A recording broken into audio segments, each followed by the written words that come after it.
সাথে আরেকটা যেটি দেখা গেছে এই যে ধরেন জুলাই ডকুমেন্টের উদ্বোধন যেখানে রাষ্ট্রপতি ছিলেন, স্বরাষ্ট্রমন্ত্রী, মুক্তিযুদ্ধ বিষয়ক মন্ত্রী, আরও মন্ত্রীরা ছিলেন।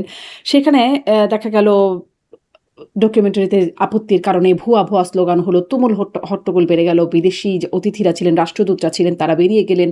পরে এনসিপি নেতারাও সেখান থেকে বেরিয়ে গেলেন। এরকম একটা অবস্থা। আরও যে আপনি বিভিন্ন জেলায় জেলায় প্রোগ্রামের কথা বলছেন বর্ষপূর্তি উপলক্ষে, সেখানেও বিভিন্ন জায়গায় হট্টগোলের এরকম খবর পাওয়া গেছে, টুকটাক সহিংসতার খবর পাওয়া গেছে। তাছাড়া ধরেন জুলাইকে ঘিরে আপনাদের যে কর্মসূচি, কদিন আগে তো খুব গুরুতর ঘটনা ঘটে গেল। সিলেট, হবিগঞ্জ, মানে দফায় দফায় এনসিপির উপর হামলা হলো। আমরা দেখছি ছাত্রদল, ছাত্র শিবির, হামলা পাল্টা হামলা লেগেই আছে, সহিংসতা লেগেই আছে। মোটামুটি একটা থেকে আরেকটা শিক্ষা প্রতিষ্ঠানে ছড়িয়ে পড়েছে। 13টির বেশি শিক্ষা প্রতিষ্ঠানে এরকম মানে এই পাল্টাপাল্টি চলছে। মানে জুলাইকে ঘিরেই তো এই সহিংসতা, মানে এটি কেন হচ্ছে, এত সহিংস কেন হয়ে উঠছে? এখানে তো অনেকগুলো প্রসঙ্গ, আমি একটা একটা করে বলার চেষ্টা করতে পারি। প্রথমত হচ্ছে যে গতকালকের যেটা সরকারের যেটা মহামান্য রাষ্ট্রপতির উপস্থিতিতে যে এই ঘটনাটা, সে মুক্তিযুদ্ধ মন্ত্রণালয়ের একটা ইভেন্ট ছিল, সেখানে একটা ডকুমেন্টারি দেখানো হয়েছে জুলাই নিয়ে। তো সেটা যেটা আশ্চর্য করেছে আমাদেরকে যে আপনার আহ বৈষম্যবিরোধী ছাত্র আন্দোলন, অর্থাৎ যে আন্দোলনের যে ব্যানারে আন্দোলনটা হয়েছে, সেটার কোনো উল্লেখ ছিল না। আপনার 3 তারিখের যে এক দফা, সেটার কোনো উল্লেখ নাই। 4 তারিখের লং মার্চ, অর্থাৎ যে ঢাকায় আসো জনতা, এই যে আহ্বান, এগুলোর উল্লেখ নাই। অসহযোগ আন্দোলনের উল্লেখ নাই। মানে পুরোটাই একটা বিএনপিকরণ ঘটেছিল ওই ডকুমেন্টারিতে, এবং তারেক রহমানকে আপনার এক দফার ঘোষক বানিয়ে দেওয়া হয়েছিল, যেটা আসলে ইতিহাসের বিকৃতি। এই ধরনের ইতিহাস বিকৃতি আমরা আওয়ামী লীগকে করতে দেখতাম, যে একটা সবকিছুর ইতিহাসে একটা আওয়ামীকরণ করা, সেরকম একটা ব্যাপার আমরা এখানে লক্ষ্য করেছি। যে কারণে আমরা তাৎক্ষণিকভাবে প্রতিবাদ করেছি। সেখানে আমাদের যারা উপস্থিত ছিলেন, আমাদের উপস্থিত খুব বেশি ছিল না, 8-9 জনের মতো ছিল, তারা প্রতিবাদ করেছে। এবং সাধারণ যে শহীদ পরিবার, আহত বা অন্যান্য যারা উপস্থিত ছিলেন, তারাও মারাত্মকভাবে প্রতিবাদ করেছেন। এটার পাল্টা প্রতিক্রিয়ায় সরকারের তরফ থেকে সরকারের একজন প্রতিমন্ত্রী ইশরাক সাহেব, তিনি প্রায় মনে হলো যে বডি ল্যাঙ্গুয়েজ দিয়ে কথা বলার চেষ্টা করছেন। মানে আমরা তো মুখ দিয়ে কথা বলি, তিনি শরীর দিয়ে কথা বলার চেষ্টা করেছেন, যে আপনারা কি করেছেন এটা সেটা, এবং এক ধরনের হুমকি দেয়া। পুলিশের যিনি আইজি, তিনি বলেছেন মহামান্য আমাদের মাননীয় স্বরাষ্ট্রমন্ত্রীকে, এগুলারে কি স্যার বাইর করে দিব, মানে এরকম, মানে এগুলারে এইভাবে আর কি। তো যেহেতু স্বরাষ্ট্রমন্ত্রী একজন পলিটিশিয়ান, তিনি বুঝেন এটার কনসিকুয়েন্সটা কি হবে, ফলে তিনি তাকে নিবৃত করেছেন। তো এগুলো ঘটেছে, এবং এগুলো ঘটাটা খুব দুঃখজনক। এই দিনে এটা না ঘটলেও পারতো। এবং মাত্র 2 বছরের মাথায় বিএনপি কিন্তু এমনিতেই জুলাইয়ের অংশীদার, তার কোনো প্রয়োজন নাই ইতিহাস বিকৃতি করার। কিন্তু এই যে সবকিছুকে দখল নেওয়ার, তারা তো এখন সবকিছুকে দখল নিচ্ছে, আপনি দেখতে পাচ্ছেন। এবং একটু আগে ইন্টারেস্টিংলি তাদের একজন এমপি, ঝালকাঠি 1 আসনের, তার ফেসবুক পোস্ট দেখলাম, তিনি বলছেন যে এমন খাই খাই শুরু করেছে বিএনপির নেতাকর্মীরা যে দলটাই খেয়ে ফেলবে। এই স্ট্যাটাস তিনি কিছুক্ষণ আগে দলের নেতাকর্মীদের উদ্দেশ্যে দিয়েছেন। তো এইটা যে তারা ইতিহাসের উপরও করছে, এটা তারা আওয়ামী লীগের কাছ থেকে ভালোই রপ্ত করেছে বলে মনে হচ্ছে। এবং সেটা এই পর্যন্ত গেছে যে মহামান্য রাষ্ট্রপতি পর্যন্ত, মানে এখন যিনি রাষ্ট্রপতি, তিনি পর্যন্ত কিন্তু বললেন যে এটা গ্রহণযোগ্য না। এবং পরবর্তীতে তিনি মুক্তিযুদ্ধ বিষয়ক বললেন, জি, মন্ত্রী, এটাই বলতে চাচ্ছিলাম যে তিনি বললেন, বা মুক্তিযুদ্ধ বিষয়ক মন্ত্রী বললেন, মুক্তিযুদ্ধ বিষয়ক মন্ত্রী তো একরকম ক্ষমাই চাইলেন সেই বিষয়ে। তার মানে তারপরেও মানে যেই হট্টগোল পরিস্থিতিটা আমরা দেখলাম, তার আগেই অবশ্য বিদেশিরা বেরিয়ে গেছেন, বা সেখানে এনসিপি নেতারা বেরিয়ে গেলেন, এরকমটা কি না করার উপায় ছিল না? মানে যেহেতু তারা অ্যাগ্রি করে যাচ্ছেন যে না এখানে উপায় ভুল ছিল না, হয়েছে, বিদেশিরা উপায় যে ছিল না। বেরিয়ে গেলেন, আসলে বিদেশিদের কাছে কি বার্তা গেল? জি, তারা তো নানান রকম বিনিয়োগ সহ ভালো। সহায়ক ভূমিকা পালন করে। বিদেশির কাছে এটাই বার্তা গেল যে একটা সামান্য হিস্ট্রি, একটা দেশকে গঠন করতে গেলে তার প্রধান জিনিস হচ্ছে তার ইতিহাসটা নৈর্ব্যক্তিক ভাবে নির্মোহভাবে বলতে হয়। এখানে যে যে রাষ্ট্রদূত কিংবা যে বিভিন্ন রাষ্ট্র, অন্যান্য রাষ্ট্রের যে কর্মকর্তারা ছিলেন, তারা যে সকল রাষ্ট্র থেকে এসেছেন, ওই সকল রাষ্ট্রের একটা জাতীয় ইতিহাস আছে। ফলে তারা জানেন যে ইতিহাস ব্যাপারটা কিরকম জরুরি। তো তারা এটাই দেখে গেলেন যে এখানে একটা দল, সরকারি দল, ইতিহাসকে আত্মসাৎ করার চেষ্টা করছে, এবং তারা চলে গেছেন। এটা আমাদের জন্য খুব ভালো হয় নাই, এটা বিব্রতকর অবশ্যই। কিন্তু এটা এটার জন্য তো সরকারই দায়ী। মানে এটা সরকারের এই, তাকে তো বের করতে হবে যে কারা এই ডকুমেন্টারিটা বানালো, এটার পেছনে কারা কারা স্ক্রিপ্ট লিখলো, কারা এটা করলো। এবং সরকারের এরকম একটা, সরকারের দায়, সরকারের ব্যর্থতা, যেটি আসলে মুক্তিযুদ্ধ বিষয়ক মন্ত্রী স্বীকার করছেন, বা আপনি বলছিলেন রাষ্ট্রপতিও সেখানে মানে এই দায়গুলোর কথা বলেছেন যে এরকম বিষয় ভুল বা কিরকম কিভাবে হয়ে গেল। কিন্তু এই দায়টা কি আপনাদেরও না, যে বিদেশিদের সামনে বা এরকম একটা যেখানে আসলে আহ, মানে আমাদের ইমেজ নির্ভর করে, সেখানে গিয়ে এরকম হট্টগোল, রাজপথের মতো আচরণ, এটা আসলে কেমন হলো? এটা কি দায়টা আপনাদেরও না?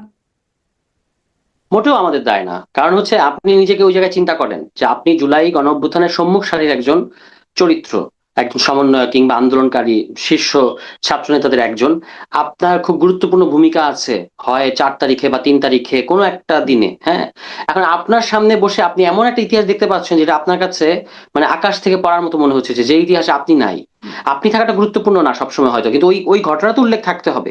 4 আগস্ট যে মানুষকে ছাত্ররা ডাকলো এবং সারা দেশে মানুষ ঢাকা শহরে আসলো, 3 তারিখে যে শহীদ মিনারে লাখো জনতার উপস্থিতিতে আপনার এক দফা ঘোষণা করা হলো, 2 তারিখে যে দরবার হলে সেনাবাহিনী সিদ্ধান্ত নিল যে তারা গুলি চালাবে না, এগুলো তো নিরেট ইতিহাস। এটা তো আপনি বিকৃতি করতে পারেন না। এবং আপনি ভার্চুয়ালি জনাব তারেক রহমান এক দফার কথা বলেছেন, সেই আপনার 16-17 তারিখে, সেটাকে আপনি এক দফার ঘোষণা বানিয়ে মানে দিচ্ছেন। যেখানে এটা কোথাও ভুল বা ব্যর্থতা দেখলে হইচই করে ওঠাটা এখন একটা ক্যারেক্টারে দাঁড়িয়ে যাবে, মানে প্রতিবাদ এভাবেই হবে, হইচই করে। প্রতিবাদ করা তো গণতান্ত্রিক অধিকার, নিশ্চয়ই। প্রতিবাদ করব না? আপনার সাথে অন্যায় হলে আপনি করবেন না, আমরা করব না? মানে আমি কি এটা নীরবে মেনে নেব যে আমার সাথে এটা হচ্ছে? কিংবা আমি ধরেন এটা যদি কাব্য লিখে তাদেরকে জানাই, তারা কি এই কথাটা শুনবে? আপনার ধারণা আমরা ওখানে প্রতিবাদ করেছি বলেই তো মাননীয় স্বরাষ্ট্রমন্ত্রী ডেকে বলেছেন যে আপনাদের মধ্যে থেকে কেউ আসেন, এসে কথা বলেন। কিংবা আপনার মুক্তিযুদ্ধ বিষয়ক মন্ত্রী বলেছেন যে আচ্ছা আমি এটা খতিয়ে দেখবো। এইটা যদি আমরা না করতাম, এটা এভাবেই অ্যাপ্রুভ হতো এবং এটাই ইতিহাস হিসেবে, ডকুমেন্টারি হিসেবে চালানো হতো সব জায়গায়। তো এটা আমরা তো তাহলে হতে কি দিতে পারি মানে না। যেহেতু আপনারা বিএনপির খাই খাই স্বভাবের কথা বলছেন, সবকিছু বিএনপি করণের কথা বলছেন, তাহলে কি এরকম প্রতিবাদ মানে এরকম একটা হইচই হইচই পরিবেশই লেগে থাকবে? ধরেন আমি আরো কিছু ঘটনার কথা বলি, মানে জুলাইকে ঘিরে একটা আহ, মানে আপনাদের বক্তাদের কাছ থেকে অনেকে আসছে যে ঐক্যের কথা হবার কথা ছিল, কিন্তু যেই বিষয়গুলো আমি উল্লেখ করছিলাম, সামাজিক যোগাযোগ মাধ্যম বা গণমাধ্যম খুললেই কোথাকার শান্তা ফারজানার সাথে জুলাই যোদ্ধা আয়াসের সেই তুমুল মারামারি চলছে সেগুলো দেখি, বা এই যে শিবির বা বলছিলাম যেটি এক একটা শিক্ষা প্রতিষ্ঠান থেকে ছড়িয়ে পড়ছে, আর একটা শিবির ছাত্রদল এনসিপি কোথাও মার খাচ্ছে, আন্দোলন হচ্ছে, এই যে বিষয়গুলো, আহ, এটা কি মানে সামনে আরো বাড়তে থাকবে বলে মনে হচ্ছে? পরিস্থিতি কি সেদিকে যাচ্ছে? কারণ আমরা দেখতে দেখতে পাচ্ছি, একটু এটাও বলে দিই মাঝখানে, যে নাহিদ ইসলাম বলছেন বর্ষা বিপ্লব 26-এও হতে পারে, জামায়াতের আমির বলছেন আর একটা বিপ্লব অনিবার্য হয়ে গেছে, নাসিরুদ্দিন পাটোয়ারি বলছেন এই সরকার পতন ঘটাতে হবে, 5 বছর টিকতে পারবে না, এরকম নানান রকম কথা আসছে। দেখেন, এইটা একটা দেশে যখন সরকার থাকে, আহ উদ্ভূত পরিস্থিতির দায় সরকারকেই নিতে হবে। হুম। ধরুন আমাদের হবিগঞ্জের ঘটনাটার কথা যদি আমি বলি, যে আপনি সহিংসতার কথাটা যেহেতু বললেন, আমরা তো 30 জুন সংবাদ সম্মেলন ডেকে আমাদের মাসব্যাপী কর্মসূচি ঘোষণা করেছি। এগুলো বৈধ কর্মসূচি, রাজনৈতিক কর্মসূচি এবং আমাদের সংবিধান স্বীকৃত অধিকার রাজনৈতিক দল হিসেবে। তো আমরা হবিগঞ্জে গেছি। আপনি বক্তব্যের অমুক বক্তব্য খারাপ, এটার ছুতো ধরে আপনি আমাদের উপরে হামলা করবেন, গাড়ি ভাঙবেন, বা আমাদের টাকা লুট করবেন, ওখানে যে মিডিয়ার যে যন্ত্রপাতিগুলো ছিল সেগুলোকে আপনি ভেঙে চুরে দিবেন। এবং সবচেয়ে দুর্ভাগ্যজনক এবং ভয়ঙ্কর ব্যাপার হচ্ছে যে আমাদের একটা ছেলে, তার ইন্টারমিডিয়েট ছাত্র আলিফ, তার আপনি চোখ উপড়ে ফেলবেন। এরপর আপনি আমাকে বলবেন ভাষা বিজ্ঞান শেখাবেন বা ভাষা আন্দোলনের বীর সৈনিকের মতো আচরণ করবেন যে অমুক কথাটা ঠিক হয় নাই। এটা তো গ্রহণযোগ্য হবে না। মানে বিএনপির কাছ থেকে আমরা এগুলোই দেখতে পাচ্ছি, মানে তারা আমাদের চোখ উপড়ে ফেলছে, এরপর বলছে অমুক ভাষা ঠিক হয় নাই, মানে যেন মানে এক একজন ভাষা আন্দোলনের বীর সৈনিক সব তারা। ঠিক আছে? তো কিন্তু ভাষা যে এইটা আপনাদের তো ঠিক হচ্ছে ধরুন না, এটা তারা তো তারা আগেও বলে আসছে, মানে সেদিনই যে মার্ক দেবার পরে বলা হচ্ছে তা তো না, এটা তো আগে থেকেই আপত্তি জানানো হচ্ছে, বা আপনাদেরও অনেকে বলছেন যে তার ভাষাটা ঠিক যথাযথ হচ্ছে না, কিন্তু আসলে তো কেউ কোনো ভাষার ব্যবস্থা নেয় না। ভাষার ব্যাপারটা সম্পূর্ণ আলাদা। ভাষার তো আপনি চোখ উপড়ে ফেলে ডিল করবেন না। না তা ধরে নিশ্চয়ই। নিলাম যে কারো একটা কথা, খুব খারাপ একটা কথা হয়েছে, তাই না? ধরুন এই যে বিএনপির একটা ছেলে আছে, নাম যুব দলের একটা নেতা আছে নয়ন নামের, তার মতো কুৎসিত কথা বলতে গেলে আমাকে 5 বার জন্ম নিতে হবে। সে ওই অন্তর্বর্তী সরকারের আমলে যমুনার সামনে, যমুনা ঘেরাও করে 2জন রানিং অ্যাডভাইজার মাহফুজ এবং আসিফকে উদ্দেশ্য করে তাদের নাম নিয়ে যে কুৎসিত স্লোগান দিয়েছে, আমি সেটা উচ্চারণ করতে চাই না। আপনি জানেন, আপনি সাংবাদিক, আপনি অবশ্যই জানেন। তাহলে এটা যদি তারা করতে পারে তখন তো এরকম ভাষা বিজ্ঞান, আমরা এত ভাষা চর্চা দেখি নাই, এত ভাষা আন্দোলন দেখি নাই। কিন্তু এখন বিরাট ভাষা আন্দোলন হচ্ছে। ভালো, আপনি ভাষা আন্দোলন করেন, মানে যারা করতে চায়।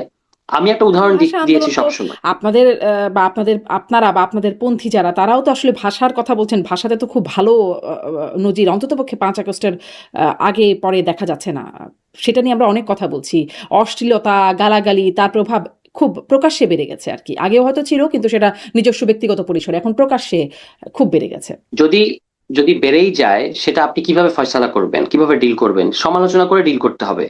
যেমন ধরুন, আমি একটা উদাহরণ সবসময় দিই, একজন বিরোধী দলীয় নেতা অন্য একটা দলের তিনি মাননীয় প্রধানমন্ত্রীকে উদ্দেশ্য করে খুব কুৎসিত একটা গালি দিয়েছিলেন, হুম, যেটা অগ্রহণযোগ্য ছিল। এই মাস দুইয়ের আগে সম্ভবত একটা কোন একটা, এই সরকার যখন হুম, শুরু করে তার 1-1.5 মাসের মধ্যে কুলাঙ্গার হুম, বলেছিলেন। এটা কিন্তু আপনি খেয়াল করবেন জনগণ এটা গ্রহণ করে নাই, কিংবা বিরোধী দলীয় পরিসরও সেটা গ্রহণযোগ্য হয় নাই। ঠিক আছে, কেন? হ্যাঁ। কারণ আমাদের মাননীয় প্রধানমন্ত্রীর ব্যাপারে রাজনৈতিক সমালোচনা আছে, থাকবে, কিন্তু এটা আপনি তো মানে এইভাবে গালি দিতে পারবেন না। তো এই যে গালি দিল কেউ, এটা অগ্রহণযোগ্য হলে সেটা ব্যাকল্যাশ জনগণের দিক থেকে আসবে, মানুষের দিক থেকে আসবে। এটাই ফয়সালা করার সবচেয়ে ভালো পন্থা। কিন্তু আপনি যদি আজকে, যেটা সবচেয়ে ইম্পর্টেন্ট এখানে, যে আজকে যদি আপনি কটূক্তি, গালি এসবের কারণে হামলা করা জাস্টিফাইড হয়ে যায়, তাহলে কালকে ওই যে কোনো কথাকেই গালি এবং আপনার না, কটূক্তি হিসেবে চিহ্নিত করা হবে, এইটা অবশ্য আজকে এবং কথা তারপরে বলার ইস্যু হামলা ছিল করা না। হবে। তারপরে যেহেতু আসছে বলি, কটূক্তি গালি হামলা করার জন্য জাস্টিফিকেশন না। কিন্তু ধরেন কটূক্তির জাস্টিফিকেশনটা কি? সেটা তো কিছু একটা কোথাও তো এটা রেমেডি হতে হবে। আপনারা তো দীর্ঘদিন ধরে কটূক্তি করে হ্যাঁ, যাচ্ছেন, হতে করে হবে, যাচ্ছেন। হতে হবে। কিন্তু সেটা নিয়ে তো কোনো শো কজ, কোনো আনুষ্ঠানিকভাবে কোনো বার্তা দেয়া, সেগুলো তো হচ্ছে না। মানে কটূক্তি তো বন্ধ হচ্ছিল না তো, বা হয়নি তো। না, হবে, বন্ধ হবে, কারণ এটা সমাজ গ্রহণ করছে না। এটা যারা বিভিন্ন ধরনের খারাপ কথা বলছেন বা অগ্রহণযোগ্য কথা বলছেন, এটা তারা বুঝতে পারছেন। মানে সেটা মানে সমাজের একটা অটো রেজিস্ট্যান্স এখানে আছে। ফলে এটা এটা আপনাকে ছেড়ে দিতে হবে, কারণ এই ভাষা মানে গালি বলেন আর যেটাই বলেন, এগুলো ভাষারই অংশ, এগুলো ভাষার মধ্যেই আছে। আমি ব্যবহার করবো না, এটা হচ্ছে আমার ডিসেন্সি। তো এই ডিসেন্সিটা পলিটিক্স এর মধ্যে আসতে হবে। আমরা অতীতেও দেখেছি এরকম কুৎসিত কথা কেউ কেউ বলেন, কিন্তু এগুলো শেষ পর্যন্ত ধোপে টেকে না, বা এটা গ্রহণযোগ্য হয় না, বা এটা রাজনীতির মূল ধারা হতে পারে না কখনো। তো সেটা আলাদা বিষয়, কিন্তু কিন্তু আমি বলছি মূলধারা যে না হলেও তার আপনি যে উপরেই যখন ফোকাস হয়, লাইমলাইট পড়ে, ধরে আপনাদের যে কোনো প্রোগ্রামে তিনিই বলছেন, যিনি আসলে কুৎসিত কথা, আমি যদি বলি নাসিরউদ্দিন পাটোয়ারির উপরে মূল যে অভিযোগটা, তিনিই বলছেন, তিনিই খুব সবসময় লাইমলাইট থাকছেন, গণমাধ্যম সবসময় তার কাছেই যাচ্ছে, ফলে তার বলার জায়গাটা আরো বাড়ছে। তিনি, আপনি বলছেন যে না বলবেন না, কিন্তু ধরেন তিনি, আমার মনে আছে রমজান মাসে তিনি একটা স্ট্যাটাস দিয়েছিলেন ফেসবুকে, তিনি বলেছিলেন তিনি আর এরকম মানে এই ধরনের কথা আর বলবেন না বলে তিনি সিদ্ধান্ত নিয়েছেন। কিন্তু তারপরে সেটি তিনি অব্যাহত রেখেছেন। আবারও তিনি এই মানে এনসিপির উপর হামলার পরেও তিনি বললেন যে তিনি এখন থেকে চুপ থাকবেন। তারপরেও আসলে তিনি বলছেন, যদিও অত কুৎসিত কথা হয়তো এখন আর বলছেন কিনা জানি না, শুনি নাই। কিন্তু তিনি বলছেন। ফলে কুৎসিত কথা থামাতে আপনাদের উদ্যোগ কোথায় ছিল? আহ তিনি সম্প্রতি একটা টকশো না, মানে এরকম ধরনের একটা ইন্টারভিউর মতো, সেখানে কিন্তু নাসিরুদ্দিন পাটোয়ারি বলেছেন যে তার শব্দ চয়নের মধ্যে ভুল আছে, তাকে এটা সংশোধন করতে হবে। এটা তার, যেহেতু তার স্বীকারোক্তি, ফলে আমরা সেখানেই থাকতে চাই। এবং আমরা আশা করি যে তিনি ভবিষ্যতে যখন বক্তব্য দেবেন, তখন সে রাজনৈতিক বক্তব্য দেবেন, আহ ব্যক্তিগত আক্রমণ কিংবা এই ধরনের কিছু করবেন না। যাই হোক, এইটা হুম, ব্যক্তি ধরে আলাপ করে তো আমরা রাজনীতির ব্যাপারে আলাপ করতে পারবো না। মূলত হচ্ছে যেটা আপনার প্রশ্নের মানে প্রধান জায়গাটা ছিল, সেটা হচ্ছে সহিংসতা, হুম, যে পলিটিক্সে হুম, আবার একদম। সহিংস পরিবেশ তৈরি হচ্ছে। এটা হচ্ছে আপনার অ্যালার্মিং। এবং আমরা বিভিন্ন ক্যাম্পাসে দেখতে পাচ্ছি যে ছাত্রদল মরিয়া হয়ে ক্যাম্পাসগুলোকে দখল নিতে চাচ্ছে। তো সে কারণে হামলাগুলো হচ্ছে।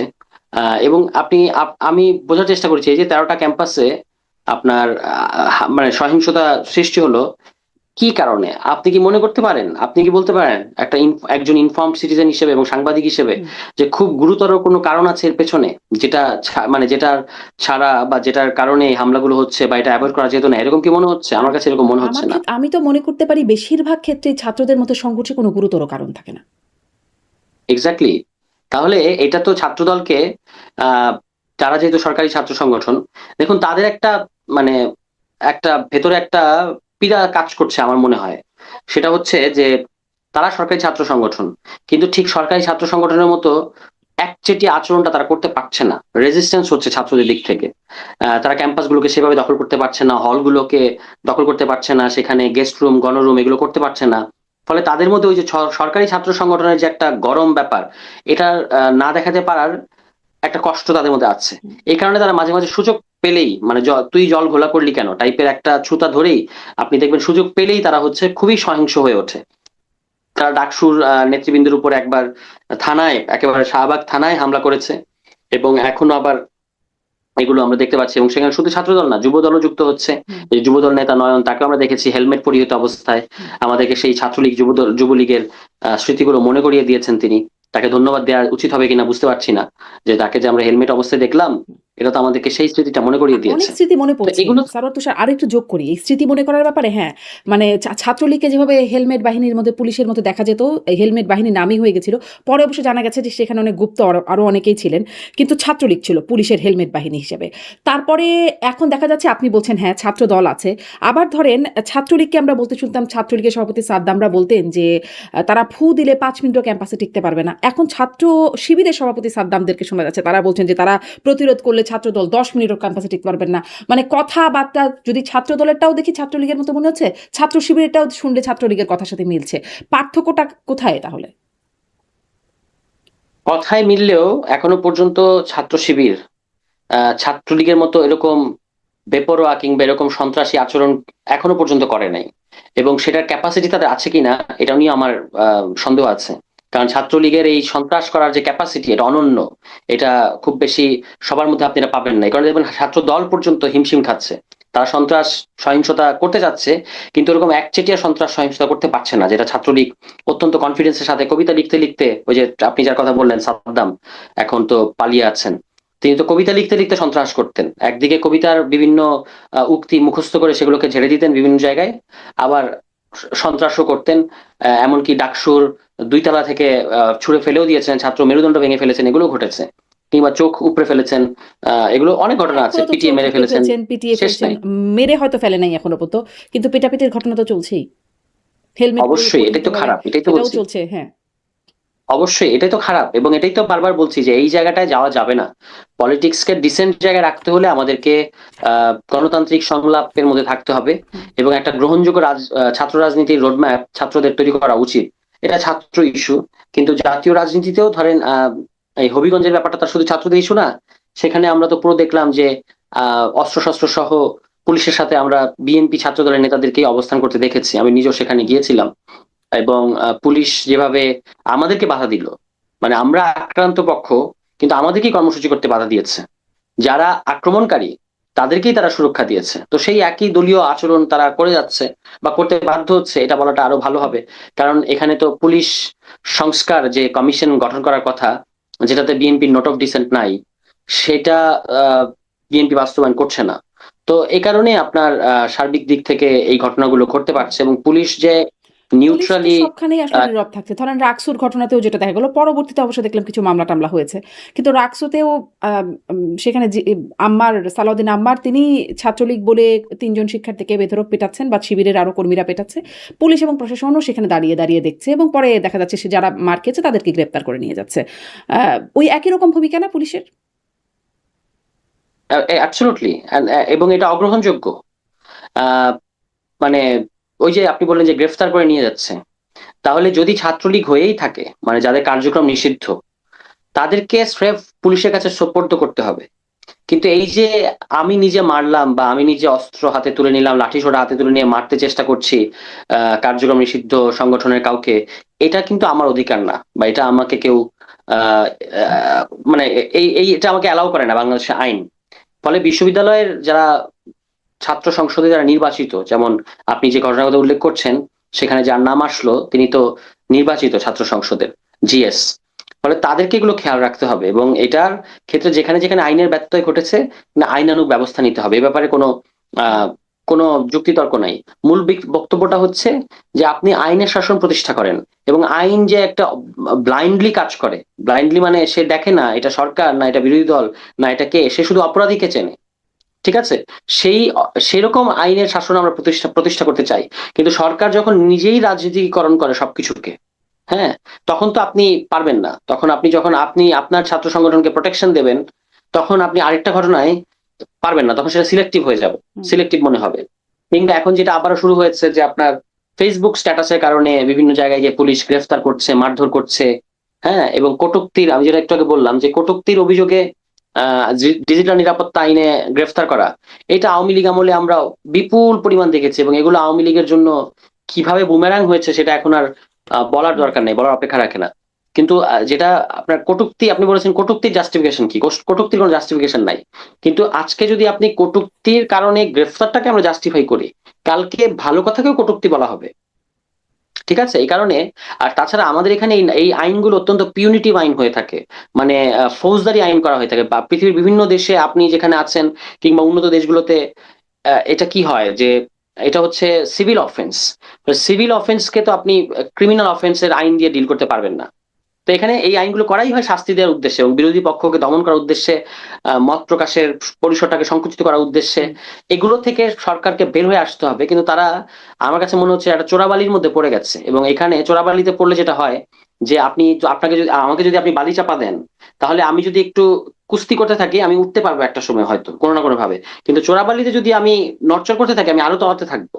তো এই যে আষ্টে পৃষ্ঠে একটা ঘটনার সে আরেকটা ঘটনা এইভাবে আষ্টে পৃষ্ঠে সরকার যে তলায় যাচ্ছে, এটা খুব অ্যালার্মিং। এবং আমরা এখানে বিএনপি সরকার যেহেতু নির্বাচিত সরকার, আমরা চাই যে তারা তাদের মেয়াদ পূর্ণ করুক, কিন্তু সেখানে সুশাসন, আইনের শাসন, আহ কর্মসংস্থান, যেগুলো মানুষের ফান্ডামেন্টাল ইস্যু, মানে যেগুলো ফেক ইস্যু সেগুলো না, যেগুলো মানুষের মৌলিক ইস্যু। ছাত্ররা ক্যাম্পাসে মারামারি করছে কিনা এটা নিয়ে মানুষ আগ্রহী না, জনগণ আগ্রহী না। জনগণ আগ্রহী হচ্ছে জ্বালানি তেল, এটার দামটা নিয়ন্ত্রণে আছে কিনা, দ্রব্যমূল্য নিয়ন্ত্রণে আছে কিনা, আপনি বলেছেন 1.5 বছরে 1 কোটি চাকরি দেবেন, আপনি সেটা দিতে পারছেন কিনা, আপনি রাষ্ট্রীয় প্রতিষ্ঠানগুলোকে সংস্কার করছেন কিনা, ইত্যাদি ইত্যাদি। এগুলো হচ্ছে মানুষের আকাঙ্ক্ষা। এবং বিশ্ববিদ্যালয়েও জ্ঞানের একটা পরিবেশ তৈরি করা, আহ এবং ছাত্র রাজনীতির একটা গ্রহণযোগ্য রোডম্যাপ তৈরি করা, নিয়মিত ছাত্র সংসদ হওয়া, এগুলো হচ্ছে মানুষের মানে চাওয়া। এগুলোই হচ্ছে বিশ্ববিদ্যালয় জুলাই জ্ঞানের পরিবেশ গণঅভ্যুত্থানের পর। কথাটা অনেক, মানে মনে হলো অনেক দিন পরে একটা শুনলাম এরকম একটা কথা। আমরা তো শুধু শুনি যে শুনতে অনেক, এটা খুব শুধু ছাত্ররা আন্দোলনের জন্য প্রস্তুতি নাও, রাস্তায় রাজপথে নামতে হবে, ছাত্র জনতা, এইটাই শুনি। মনে হচ্ছে ছাত্রদের কাজ শুধু আন্দোলনই করা। ইদানিং কথা শুনলে সেরকমটা মনে হয়। কিন্তু আমি ওই যে সহিংসতার কথা একটু আপনাদেরই সহযোদ্ধা মাহফুজ আলমের কথা আনতে চাই। তিনি বলছেন তার পোস্টেই তিনি আসলে এখন ভাইরাল, আদারওয়াইজ তাকে খুব একটা দেখা যায় না। তিনি বলছেন জুলাই আদর্শিক অক্ষ অনুযায়ী বিভক্ত হয়েছে। ডানপন্থী জুলাইয়ের সংগঠনে ডান বিরোধীরা জায়গা পাবেন না, অডানপন্থীদের জুলাই সংগঠনে ডানপন্থীরা জায়গা পাবেন না। এটা জুলাই বন্দোবস্ত। ডান বামের বাইরে যারা যেতে চাইবেন তাদের জন্য এতে আছে শিক্ষা।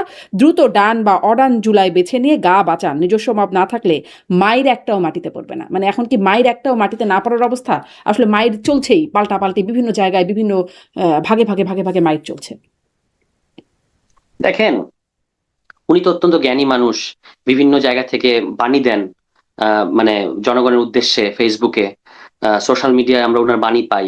তো জ্ঞানী মানুষের অনেক কথা বলে, কিন্তু আমরা যারা প্র্যাকটিক্যাল পলিটিক্স করি, শুধু দার্শনিকতা করি না, আমাদের জায়গাটা আলাদা। আমরা জানি যে আমরা একটা কনস্ট্যান্ট ফাইটের মধ্যে আছি এবং আমাদেরকে এই পরিস্থিতি মোকাবেলা করতে হবে। হ্যাঁ, এবং আমরা চাচ্ছি যে একটা ডিসেন্ট পলিটিক্স চলে আসুক। কিন্তু মাহফুজ আলম তো সবসময় অন্যকে নসিহত দেন, কিন্তু তার মধ্যে আত্মসমালোচনাটা কম। যে এই যে আপনি যেটা দেখতে পাচ্ছেন, এই যে উনি যে ডান বাম এগুলো বলছেন, ডান বাম আবার অডান, হ্যাঁ, এগুলো শুধু আবার কয়েকদিন পরে হয়তো বলবেন অবাম। তো এরকম যারা দার্শনিক, বেশি দার্শনিক, তাদের মধ্যে এইসব এইসব প্রতিভা আছে, নানা সময় নানা কথাবার্তা বলার। কিন্তু উনাকে দেখতে হবে যে উনি 2 বছর কি কি করেছেন, সেগুলোর একটা ফিরিস্তি মানুষ জানতে চায়। যে শুধু শুধু যদি তিনি বলেন যে বাকি সবাই, আমি ঠিক ছিলাম, বাকি সবাই হচ্ছে আসলে ভুল পথে গেছে, এই কারণে জুলাইয়ের আজকে এই অবস্থা, তাহলে কিন্তু সেটা গ্রহণযোগ্য হবে না। আমাদের কাছে বহু কিছু বলবার মতো আছে, যেগুলো মাহফুজ আলমের অগ্রহণযোগ্য আচরণ কিংবা অগ্রহণযোগ্য কথা, যেগুলো আমাদের এই বর্তমান পরিস্থিতিটাকে খারাপ করেছে, কিন্তু সেগুলো আমরা চর্চা করতে চাই না, আমরা রাজনীতি করতে চাই। আমরা আশা করব মাহফুজ আলমও রাজনীতি করবেন, এই বাণী দেওয়ার চেয়ে, যেটাকে বলে আমরা বলি রাজনীতি, সেই রাজনীতিতে তিনি মনোনিবেশ করবেন। অল্টারনেটিভ করতে চাচ্ছেন তিনি। তো সেটা অল্টারনেটিভই যেন হয়, মানে সেটা যেন জাস্ট কিছু ফেসবুক পোস্ট কিংবা কিছু ফটোকার্ড বানানো, হ্যাঁ, কিন্তু ওই যে আপনি শুরুতে কিংবা অন্যকে বলছিলেন না যে নসিহত দেয়া। জুলাই আন্দোলন মানে কেন, আমি জিজ্ঞাসা করছিলাম এত হইচই কেন, এটাই কি প্রতিবাদের ভাষা কিনা? আপনি বলছেন যে তখন কি কাব্যিক ভাষা হবে? যদি আপনার থাকতো গুরুত্বপূর্ণ রোল থাকে, আপনি বলছিলেন যে যদি আপনার গুরুত্বপূর্ণ রোল থাকে সেটাকে যদি অগ্রাহ্য করা হয়। মাহফুজ আলমও তার ফেসবুক পোস্টে সেরকম লিখছে যে তিনি আসলে অনেক কিছু করেছেন, অনেক কিছু লিখে দিয়েছেন, অনেক দফাগুলো তিনি সাজিয়ে দিয়েছেন, অনেক বক্তব্য কি রাখতে হবে সেগুলো তিনি লিখে দিয়েছেন, কিন্তু তার নামটা বা তাকে কেউ উল্লেখ করছে না। তো তিনিও, মানে কোথাও তো তিনিও তো একটা ভিকটিম। না, তিনি, তার কথাই সবচেয়ে বেশি বলা হয় সবখানে, এবং তাকেই মাস্টারমাইন্ড বানানো হয়েছে, কখনো মাস্টারমাইন্ড, কখনো ক্যাপ্টেন, কখনো স্ট্র্যাটেজিস্ট। এই যে একটা উপাধি পাওয়ার যে একটা বাসনা, এটা সবসময় ভালো কিনা এটা তাকে দেখতে হবে, মানে তাকে বুঝতে হবে। এবং একটা যেটা বললেন যে তিনি তিনি তার কথা বলা হয় না, তার কথাটাই সবচেয়ে বেশি বলা হয়। বরং তার কথা বেশি বলতে গিয়ে যারা আসলেই মাঠে দাঁড়িয়ে থেকে মানে ছাত্র নেতা যারা হয়েছেন, যারা ফেস করেছেন তাদের কথা কম বলা হয় অনেক ক্ষেত্রে, তারা কম স্বীকৃতি পেয়েছেন।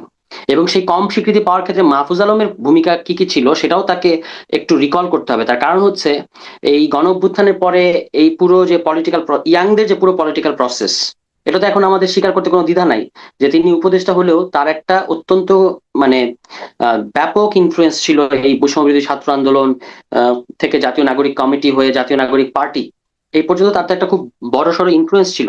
তো তিনি এই যে অনেকেই স্বীকৃতি পায় নাই, অনেকেই চলে গেছে, অনেকেই সরে গেছে, এগুলো তার কোন কোন পদক্ষেপ কোন কোন সিদ্ধান্তের কারণে এগুলো হয়েছে সেটা কিন্তু তাকে আত্মসমালোচনা আমরা তার কাছে জানতে চাই। যদি তিনি যদি আত্মসমালোচনা করেন তাহলে আমরা তাকে অ্যাপ্রিসিয়েট করবো। আর তিনি যদি শুধু সারাক্ষণ অন্যকে নসিহত দেন কিংবা রুদালিপনা করেন, রুদালিপনা মানে হচ্ছে মহাশ্বেতা দেবীর একটা গল্প আছে, খুব বিখ্যাত গল্প রুদালি। এই রুদালি গল্প হচ্ছে যারা পয়সার বিনিময়ে এসে কান্নাকাটি করে, গরিব মহিলা যারা ধরেন করে মরা বাড়িতে পয়সার বিনিময়ে এসে কান্নাকাটি করে তাদেরকে বলা হয় রুদালি।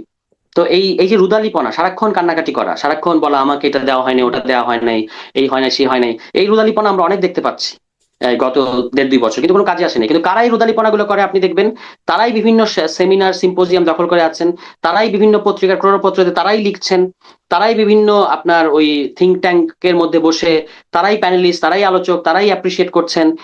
অর্থাৎ সব জায়গায় তারা, কিন্তু অভিযোগটা আবার তারাও করছেন, তারাই করছেন। তো এগুলো আমরা দেখেছি, দেখে আসছি। হ্যাঁ, এটা আমাদের কাছে এখন আর অত নতুন কিছু মনে হয় না। মানে তো এখন মাহফুজ আলমের কাছে একটু আরেকটু অল্টারনেটিভ মানে রাজনীতি আমরা আশা করি। এই যে মানে বিষয়গুলো যে কেউ রুদালিপনা করছেন বিভিন্ন জায়গায় তারাই তারাই আছেন, এই যে আপনি যেরকম বলছেন এটাকে বলা আরেকটা নাম দেওয়া হয়েছে জুলাই ব্যবসা। এটা নিয়ে মাহফুজ আলম যেমন ক্ষুব্ধ, উমামা আর তাদের সাথেই ছিলেন সম্মুখ সারির নেত্রী তিনি, তাসনিম যারা তারা সরে গেলেন, তারাও পরবর্তীতে এরকম অভিযোগ দিয়েছেন যে জুলাইকে বানানো হয়েছে টাকা বানানোর মেশিন বা ক্ষমতার মেশিন ইত্যাদি বিভিন্ন সময় তারা বলেছেন। এখন জুলাই ব্যবসার কথা শুনছি এমপি মাহমুদা মিতু তিনিও বলছেন যে যদি তারা জিয়া ব্যবসা করতে পারে, মানে বিএনপির কথা বলছি, তারা যদি জিয়া ব্যবসা করতে পারেন তাহলে জুলাই ব্যবসা করতে অসুবিধা কি, যদি জুলাই ব্যবসা হয়ে থাকে হাদি ব্যবসা জুলাই ব্যবসা চালু রাখতে তিনিও বলছেন। মানে যদি খারাপই হয়, জিয়া ব্যবসাটা যদি খারাপ হয়, মুক্তিযুদ্ধের চেতনা ব্যবসা যদি খারাপ হয়, তাহলে জুলাই ব্যবসাটাও চালু রাখা কেন? মানে জুলাই ব্যবসা একটা নতুন করে আরেকটা দোকান খোলা?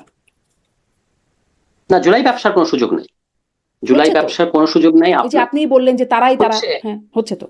হ্যাঁ করছে তো, এবং করছে এবং করে আবার তারা বলতেছে যে জুলাই নিয়ে ব্যবসা হচ্ছে, অথচ তারা কিন্তু জুলাইয়ের পরে অত্যন্ত প্রিভিলেজড। আপনি দেখবেন ইউজিসিতে তারা গিয়েছে, ইউনিভার্সিটিতে তারা ভাইস চ্যান্সেলর হয়েছে, তারপরে আপনার কি বলে এটাকে সংবিধান সংস্কার কমিশনে তারা গিয়েছে, শ্রম সংস্কার কমিশনে তারা গিয়েছে। 8 জনের দল, তার মধ্যে 5 জন গত 2 বছরে, ধরেন একটা দল 8 জনের, সেই দলের মধ্যে একজন সংবিধান সংস্কার কমিশনে গেছেন, একজন শ্রম সংস্কার কমিশনে গেছেন, আরেকজন বিএনপি সরকারের প্রতিমন্ত্রী হয়েছেন।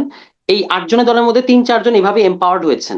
আবার সেই দলের ছাত্র সংগঠনের সাবেক কোন নেত্রী, যিনি আবার ধরেন পরবর্তীতে বৈষম্য বিরোধী আন্দোলনের বড় ফেস হয়েছেন, তিনি ওই বৈষম্য বিরোধী আন্দোলনের পদ ব্যবহার করে বিভিন্ন সভা সেমিনার, বিভিন্ন এম্বাসি, বিভিন্ন পত্রিকা অফিস, বিভিন্ন এনজিও, এখানে গিয়ে গিয়ে নিজেকে পরিচিত করিয়েছেন, কান্নাকাটি করেছেন, দেখো আমাকে কেউ খেয়াল করে না, এগুলো বলেছেন।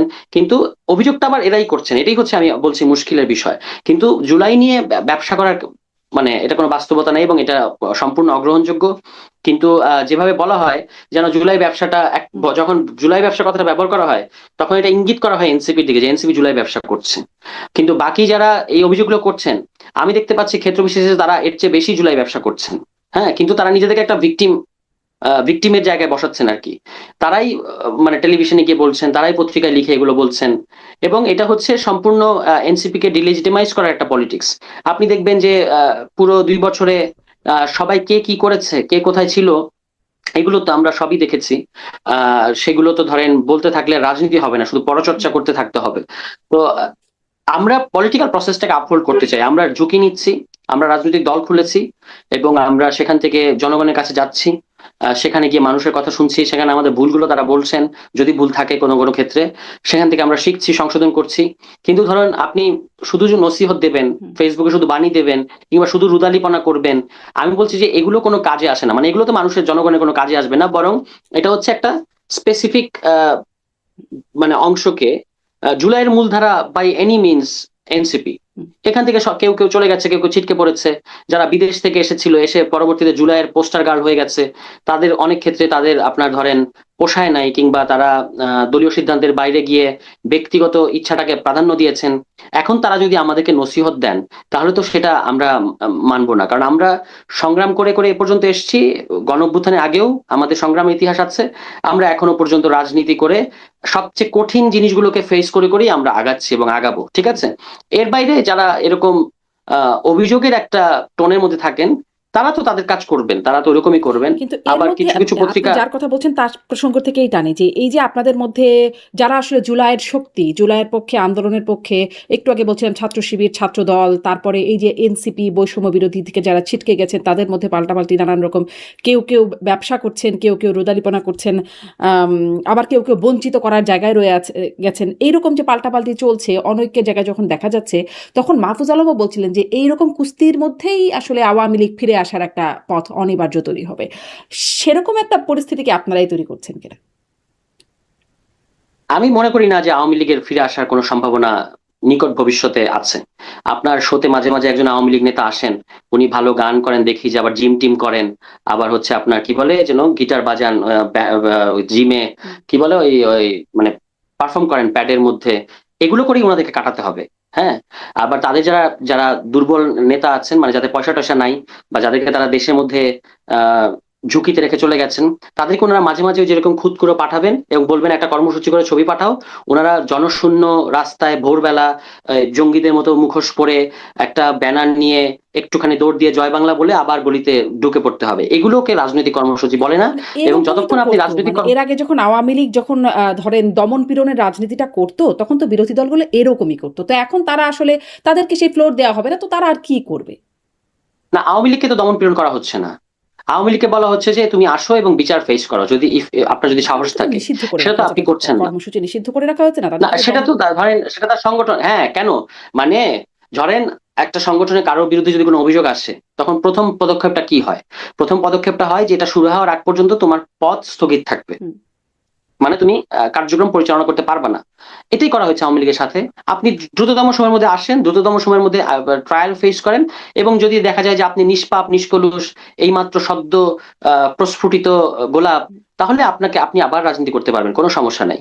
কিন্তু এর আগ পর্যন্ত তো আপনার আপনার ট্রায়াল এখনো আনফিনিশড, কিন্তু আপনাকে আমি বলবো যে হ্যাঁ তুমি তোমার মতো করে যাও, আগের মতো আগের সবকিছু করো, এবং দিল্লিতে বসে প্রেস কনফারেন্স করে বলো যে বাংলাদেশে আসলে জুলাই গণঅভ্যুত্থান বলতে কিছু হয় নাই, এগুলো সবই হচ্ছে ষড়যন্ত্র, তাহলে তো আপনি বাংলাদেশে কিন্তু আবার কি হলো নর্মালাইজ হতে আসলে, কি পারবেন না। হলো? মানে দিল্লিতে বসে প্রেস কনফারেন্স যেন না করতে পারে, এর জন্য সরকার বারবার দফায় দফায় বলেছে, কিন্তু কোনোভাবেই তাদেরকে মানানো যায় না। দীনেশ ত্রিবেদী ডক্টর ইউনূস সরকারের সময় থেকেই বলে আসছে, কাজ হয় নাই। এই সরকারও সম্প্রতি বেশ তৎপরতা চালিয়েছে, হুমায়ুন কবির বলেছেন, মানে উপদেষ্টা বলেছেন, পররাষ্ট্র প্রতিমন্ত্রী বলেছেন, দফায় দফায় এই বার্তাটা তাদেরকে পাঠানো হয়েছে আনুষ্ঠানিক অনানুষ্ঠানিক বিভিন্নভাবে, কিন্তু তারা আসলে কোনোভাবেই মানানো গেল না। আমাদের দেশে বলা হলো কোনো গণমাধ্যম যেন সেটার কোনো কাভারেজ না করে, এবং গণমাধ্যমগুলো কম বেশি সেটা মেনেই চললো। কিন্তু দেখা গেল যে তারা তো আসলে ঠিকই সেই প্রেস কনফারেন্সটা করলো, রয়টার্স সেটা লাইভ করলো, সব রকম আন্তর্জাতিক গণমাধ্যম সেখানে আসলো এবং সেটার কাভারেজ পেলো। তাহলে আসলে বাংলাদেশ এখান থেকে মানে তাদেরকে আটকে রেখে কি লাভ হতো, কি লাভ হলো? বাংলাদেশের তো এখানে কোনো ক্ষতি নাই, এবং এটা করে তো আওয়ামী লীগের, আপনি প্রশ্ন করতে পারেন যে আওয়ামী লীগের কোনো লাভ হয়েছে কিনা এই প্রেস কনফারেন্স করে। বাংলাদেশের কোনো ক্ষতি নাই। আপনি তো প্রশ্নটা করছেন যে বাংলাদেশের কি লাভ হলো, আসলে আমি বলবো যে বাংলাদেশের কোনো মানে ক্ষতি যদি নাই। লাভই কিন্তু না এই হয় বা যদি ক্ষতিরই সংখ্যা না থাকে, তাহলে আটকানো কেন? সে বলছে যা বলুক, তাতে মানে এত কি যায় আসছে? না, কারণ সে তো লাভটা কি? তাকে তো এখন প্রায়োরিটি কোনটা, প্রায়োরিটি হচ্ছে তাকে ট্রায়াল ফেস করতে হবে। ট্রায়াল ফেস করার আগে আপনি যদি তাকে সংবাদ সম্মেলন করতে দেন, এরকম এরকম এত প্রিভিলেজড অপরাধী তো সবাই হতে পারে না যে আপনি আপনি অপরাধী কিন্তু আপনাকে আমি সংবাদ সম্মেলন করতে দেবো, বা আমি অপরাধী আমি সংবাদ সম্মেলন করতে পারবো। এখন এটা হলো দিল্লির আহাম্মকি, তারা রাষ্ট্রটা বড় হলেও তাদের মাথা হচ্ছে গোবর ভর্তি, কারণ তারা বাংলাদেশের মানুষকে বাদ দিয়ে একটা সন্ত্রাসী দলকে বেছে নিয়েছে, এটা তাদের ব্যাপার। এখন তারা, এবং সেখানে রয়টার্সে যে কথাটা বললেন, ওখানে ওই সামথিং রুমা পাল বলতে একজন ভদ্রমহিলা আছেন, তিনি আসলে ভারতীয় অবশ্যই, এবং অন্তর্বর্তী সরকারের পুরো সময়ে আমাদের যাদের যাদের সাথে তিনি কথা বলেছেন, মানে আমার সাথে কথা বলেন নাই, কিন্তু যাদের সাথে সাথে তিনি বিভিন্ন কথা বলেছেন সেগুলো তো আমরা জানি। তার একমাত্র কনসার্ন ছিল যে অন্তর্বর্তী সরকার ওই আদানির সাথে যে চুক্তিগুলো আছে সেগুলো মানে বজায় রাখবে কিনা, নাকি সেগুলো বাদ দিয়ে দিবে। ফলে বুঝতেই পারছেন রয়টার্সে কিংবা এরকম ওয়েস্টার্ন মিডিয়াগুলোতে তো ইন্ডিয়ার কিছু লোক আছে, ইন্ডিয়ান অ্যাসেট তো আছে, তারা এই ঘটনাটা তাদের মতো করে ফ্রেমিং করতে চাচ্ছে, কিন্তু সেটাতে খুব বেশি লাভ হবে এরকম মনে করার কোনো কারণ নাই। কারণ হচ্ছে দুটো উদাহরণ দিই। একটা হচ্ছে জাতিসংঘের কাছে যখন আওয়ামী লীগ নিষিদ্ধ কার্যক্রম নিষিদ্ধ আওয়ামী লীগ যখন একটা প্লি করলো যে ওই যে তাদের যে ফ্যাক্ট ফাইন্ডিং রিপোর্ট হুম, এটা এটার মধ্যে কিছু এটা নিয়ে তারা কথা বলতে চায় বা এরকম কিছু সামথিং, তখন কিন্তু জাতিসংঘ বলেছে যে এটাকে অবিশ্বাস করার মতো কোনো কারণ আমাদের সামনে হাজির হয় নাই। এক নম্বর। দ্বিতীয়ত হচ্ছে গতকাল জাতিসংঘ কিন্তু জুলাই গণঅভ্যুত্থান দিবস পালন হুম। করেছে। অর্থাৎ আপনি যতই বলেন জুলাইকে আপনি ঝুলাবেন, আপনি জুলাইকে বলবেন জুলাই মানে মিথ্যা, আহ উল্টো আপনি মিথ্যা হয়ে যাচ্ছেন, মানে আওয়ামী লীগ মিথ্যা হয়ে যাচ্ছে। এবং আওয়ামী লীগ আহ ওই যে আপনার এখানে কিন্তু যিনি জিম আওয়ামী করতে লীগের আসেন, পক্ষ জিম থেকে মানে জিম আমার করার যে অনুষ্ঠানে যারা নেতারা আসেন তারা বলেছেন, যারা আসলে যে যারা জাতিসংঘে গেছেন তারা জিজ্ঞাসা করেছেন যে 1400 যে শহীদ কারা তারা সেই তালিকা দিতে মানে সেটি দিতে পারে নাই জাতিসংঘ, মানে যেই জায়গাগুলো প্রশ্ন আমি আপনার কাছে প্রশ্ন আছে সেগুলো আপনার কাছে তুলছি, আপনি যদি এটার একটু ব্যাখ্যা দেন। এবং জাতিসংঘ ওই প্রতিবেদনের একদম শুরুতেই লিখে দিচ্ছে যে এটা জাতিসংঘর যে এডিটোরিয়াল স্ট্যান্ডার্ড সেটি মেনে করা হয় না এবং এটি কোনো আদালতে বিচারক মানে সাক্ষী হিসেবে এটা সাক্ষ্য হিসেবে প্রমাণযোগ্য না, ফার্দার তদন্ত প্রয়োজন, মানে এডিটোরিয়াল পলিসি মেনেই যদি না হয় তাহলে সেটা আসলে মান কি? আমরা তো এটা পড়েছি এবং আমরা দেখেছি যে এখানে যে যুক্তিগুলো ব্যবহার করা হয়েছে সেগুলো অকাট্য। আর আমরা তো এটা আমাদের জীবন দিয়ে এখানে দেখেছি। হ্যাঁ, নিশ্চয়ই। এখন এর বাইরে জাতিসংঘ এটাও বলেছিল যে যদি বাংলাদেশ এই কেসটাকে আইসিসি তে নিতে চায় তাহলে তারা সহযোগিতা করবে। কিন্তু বাংলাদেশের এরকম কোনো কারণ তৈরি হয় নাই, কারণ এখানে আমাদের একটা ফাংশনাল ট্রাইব্যুনাল আছে। ফলে এখানে এটার বিচার কার্য হবে। এবং জাতিসংঘ এখানে ক্লোজলি এটা অবজার্ভ করছে যে বিচারের আন্তর্জাতিক যে মানদণ্ড সেটা যেন রক্ষিত সেই হয়। মানদণ্ড নিয়ে ফলে আন্তর্জাতিক এটাকে সংস্থাগুলো কন্টিনিউয়াসলি আপত্তিও জানিয়ে যাচ্ছে। যেমন কোন কোন সংগঠন? যেমন হিউম্যান রাইটস ওয়াচ, তারা এটা নিয়ে আপত্তি জানিয়েছে। আহ, আরও কয়েকটা সংগঠন আছে যারা আসলে স্পেসিফিক্যালি কয়েকটা বিচারের কথা বলে, এবং যারা ধরেন আন্তর্জাতিক সাংবাদিক ডেভিড বার্গম্যান তিনি এটা নিয়ে লিখেই যাচ্ছেন, যিনি আসলে আগেও যুদ্ধাপরাধীর ট্রায়াল যখন হয়েছিল তখনও তিনি সেখানে আছেন এবং এই যুদ্ধাপরাধ ট্রাইব্যুনাল নিয়ে তার বিশেষ একটা জায়গা কাজ করার। তারা আসলে এটা নিয়ে নানান রকম অভিযোগ আপত্তি বা এটার আনফেয়ারনেস ডিউ প্রসেসের অভাব ইত্যাদি নিয়ে বলে যাচ্ছেন। না, একটা যে হলো যে আপনার হিউম্যান রাইটস ওয়াচের ইয়েটা আমি দেখি নাই, হুম। বা আমি হয়তো এড়িয়ে যেতে পারে, আমার চোখে পড়ে নাই। ডেভিড বার্গম্যান সাহেব তো তখন আওয়ামী লীগের সবচেয়ে অপছন্দের তালিকায় ছিলেন। একদম। এখন আবার তিনি আওয়ামী লীগের সবচেয়ে প্রিয় ব্যক্তি, এরকমই হয়। হ্যাঁ। তা আমরা তখনও ডেভিড বার্গম্যানকে খুব বেশি মানে লুফে নেই। এখনো আমাদের ডেভিড বার্গম্যানের কথা নিয়ে প্রশ্ন নিয়ে কোনো দ্বিধা নাই। তিনি প্রশ্ন করছেন, গণতান্ত্রিক সমাজে যে প্রশ্নগুলোর কথা করা উচিত সেগুলো তিনি করছেন। অযৌক্তিক প্রশ্ন এবং করছেন কিছু কিছু তার প্রশ্নগুলো।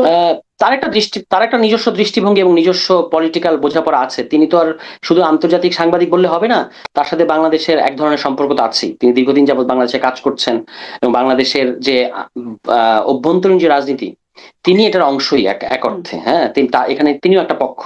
ঠিক আছে। ফলে তিনি সেখান থেকেই তার প্রশ্নের ফ্রেমিং তো আছে, ফ্রেমিং গুলো সাজান। সেটাতে কোনো সমস্যা নেই, তিনি তারটা করছেন। এবং আমি মনে করি যে বিচারিক প্রক্রিয়া নিয়ে প্রশ্ন থাকাটাই ভালো। তাহলে বিচারিক প্রক্রিয়া আরো বেশি স্বচ্ছ হবে এবং ট্রাইব্যুনালকে জাস্টিফাই করতে হবে তার রায়গুলো।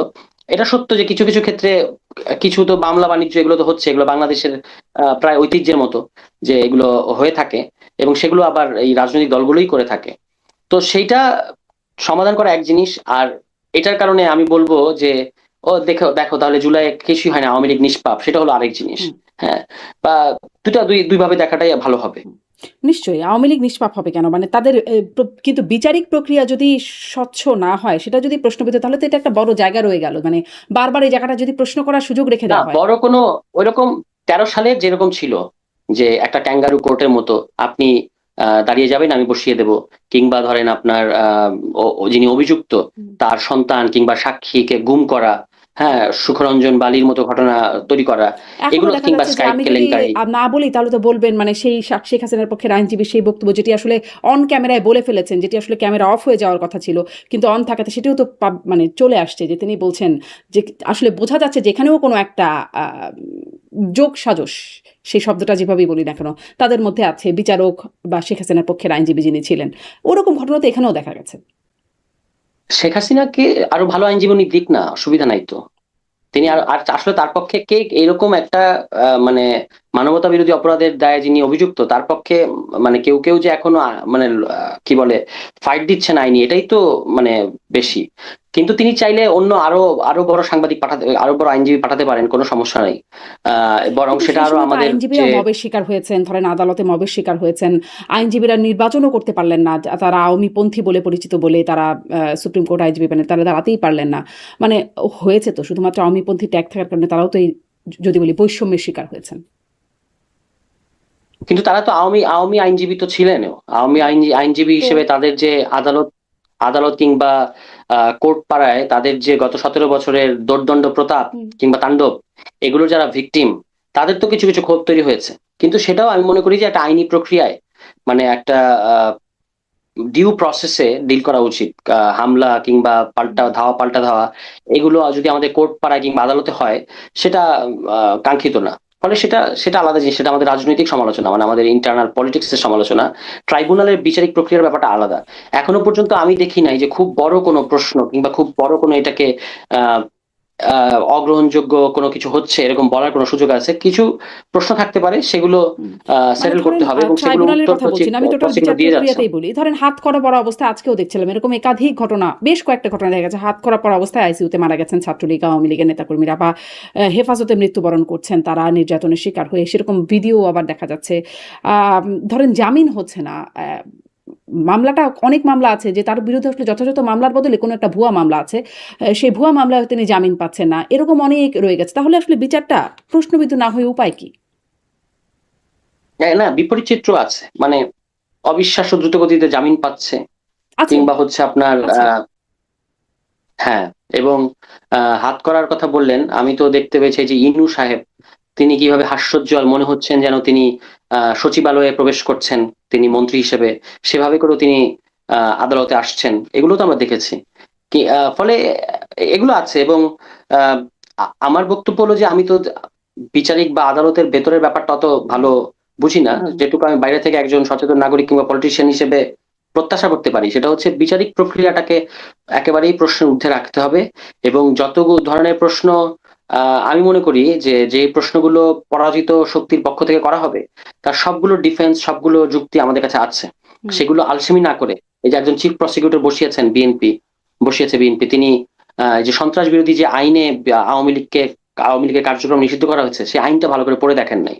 এবং তিনি বলছেন যে শেখ হাসিনার বক্তব্য প্রচার করা যাবে যদি সেটা বিদ্বেষমূলক না হয়। কিন্তু ওই যে আইনে তাকে আওয়ামী লীগকে নিষিদ্ধ করা হয়েছে, সেখানে পরিষ্কার নির্দেশনা দেওয়া আছে কোন ধরনের বক্তব্য আপনি প্রচার করতে পারবেন না। আবার তিনি দায়িত্ব গ্রহণ করার পরে এটাও বলেছিলেন যে মানে মানবতা বিরোধী অপরাধ আর ফৌজদারি অপরাধ যে আলাদা ব্যাপার, সিস্টেমেটিক হুম, এনফোর্স ডিসঅ্যাপিয়ারেন্স আর একটা স্পোরাডিক একটা নির্দিষ্ট গুম যে আলাদা ব্যাপার, এটা তিনি তখন গুলিয়ে ফেলেছিলেন। তিনি বলেছিলেন যে আমরা যখন গুম কমিশন নিয়ে কথা বললাম, যখন গুমের অধ্যাদেশটা নিয়ে আলোচনা হচ্ছিল, তখন আমরা বলেছিলাম যে এটা কেন দরকার। তখন তারা বলেছিলেন না, এটা দরকার হবে না, কারণ ওই যে আইসিটি আইনটা, যেটা এই আইনের মধ্যে এটা কাভার করা সম্ভব। এখন আপনি আমাকে বলেন, আইসিটি আইনটা তো আসলে মানবতা বিরোধী অপরাধকে ডিল করার জন্য, যেটা সিস্টেমেটিক, যেটা ওয়াইড স্প্রেড, যেটা একটা লম্বা সময় ধরে আহ খুবই পদ্ধতিগতভাবে হয়েছে, কালেকটিভ একটা ক্রাইম। আপনি যদি আজকে যদি বাংলাদেশে কোনো একজন অতি উৎসাহী পুলিশ কিংবা কোনো একজন অতি উৎসাহী আইন শৃঙ্খলা বাহিনী, অন্য যে কোনো বাহিনীর লোক যদি একটা লোককে গুম করে, যেটা আসলে সরকারের সিদ্ধান্ত না, একটা বিচ্ছিন্ন নির্দিষ্ট স্পোরাডিক একটা যদি গুম হয়, এটার বিচার আপনি কিভাবে ওই আইসিটি আইনে করবেন? তো তিনি তখন এটা তখন তিনি বলেছিলেন যে আইসিটি আইনের মধ্যে এটা সম্ভব। একইভাবে ওই যে আহ অন্তর্বর্তী সরকারে বিএনপির গুপ্ত এজেন্ট হিসেবে যিনি ছিলেন অ্যাটর্নি জেনারেল, এখন যিনি আইনমন্ত্রী, তিনিও কিন্তু একই কথা বলেছিলেন যে এই এই আইনেই সম্ভব, আইসিটি আইনেই সম্ভব। তো এরা দেখেন 30-35 বছর ধরে নাকি আমাদেরও জন্মের আগে থেকে নাকি তারা আইন প্র্যাকটিস করেন, কিন্তু তাদের আইন সম্পর্কে এই হলো বোঝাপড়া। আমরা তো আইনের ছাত্র না, কিন্তু আমরা সামান্য পলিটিক্যাল কাণ্ডজ্ঞান ব্যবহার করেই তো বুঝতে পারছি। এই যে আমি আপনাকে ব্যাখ্যা করলাম, আপনার কাছে তো এটা কনভিন্সিং মনে হয়েছে, আপনি নিজেও বুঝতে পেরেছেন ব্যাপারটা, কিন্তু তারা দেখবেন যে বুঝতে চাচ্ছে না। কিন্তু এই ধরনের লোকেরা এখানে বসে আছে। তো এই ধরনের লোকেরা যখন বসে থাকে, তখন তো আপনার আহ যেটা আসলে দরকার নাই সেরকম বিড়ম্বনাও তৈরি হতে পারে, সেরকম হচ্ছে কিনা সেটা খতিয়ে দেখা দরকার।